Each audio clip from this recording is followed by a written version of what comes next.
আমার ছেলের নাম আশিস, আমার বাসা হলো পল্লবীতে। আমার ছেলের জন্য আপনারা একটু দোয়া করবেন।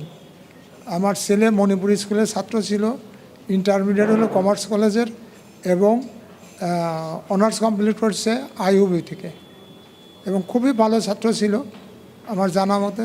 খালি ভালো ছাত্রই ছিল না, সে একজন ভালো ছেলে ছিল। আমি বাবা হিসাবে আমি এই আপনাদের সামনে দাঁড়ায় কথা বলতেছি, আমার ছেলে হিসাবে আমি মনে করি সে যথেষ্ট ভালো ছিল।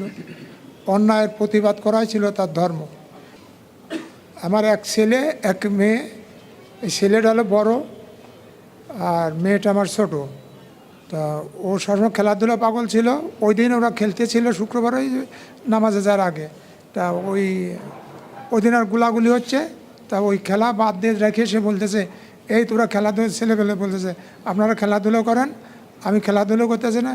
কাজে কেন ভাই, আপনি বড় ভাই আপনি চলে যাবেন। কাজে না, যে গুলাগুলি করে মানুষ মরে যাচ্ছে আর তোমরা খেলাধুলা করতেছো, আনন্দ ফুর্তি করতেছো, আমার ভাল লাগতেছে না, আমি যাব 10 নম্বর। ওই নামাজ পড়ার জন্য 10 নম্বর আসছে। 10 নম্বর এসে নামাজ পড়ছে সেনপাড়া মসজিদের শুক্রবারের নামাজ শেষে আসরের নামাজও পড়ছে ওই মসজিদেই। আন্দোলনের জন্যই সে আসছে পল্লবী থেকে, তার বন্ধুবান্ধব আরও 3-4 জনকে নিয়ে, প্লাস এখান থেকে তারা একটা গ্রুপ করে নামাজ কালাম একসাথে পড়ছে এবং আসরের নামাজও তারা শেষ জামাতে পড়ছে। তো এই জন্যে বলতেছি যে আমার ছেলে আমার জানা মতে একটা ভালো ছেলে ছিল। তা আপনারা সেই হিসাবে আমি বাবা হিসেবে আপনাদের আমার ছেলের জন্য আবারও দোয়া চাচ্ছি।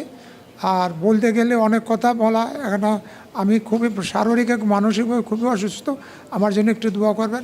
আর আমার ওয়াইফকেও নিয়ে আসছে, সে সাধারণত বাইরে কোথাও যায় না, সেও কিন্তু এই ছেলে হারানোর পর খুবই অসুস্থ হয়ে যাচ্ছে দিন দিন, এবং তাকে আমি মানে প্রপার ট্রিটমেন্ট আমি তাকে করতে পারতে, কেন তার মায়ের সাথে এবং আমার ছেলের সাথে তাদের যে কী সম্পর্ক ছিল, যেটা আমি হয়তো গল্প করলে বা বললে অনেকেই মনে করতেন যে হয়তো একটু বাড়াই বলছি, না, আল্লাহ পাকের ইচ্ছাই এতই। এবং তার মা এখনও বললাম না যে ওই খাইতে বসলেও ওই ছেলের চিন্তায় খাইতে পারে না, ওই ভাতে খাইছে কয়টা খেয়েই তাড়াতাড়ি উঠে পড়ে এইভাবে। তাই আমি শারীরিক মানসিকভাবে খুবই খারাপ অবস্থায় আছি।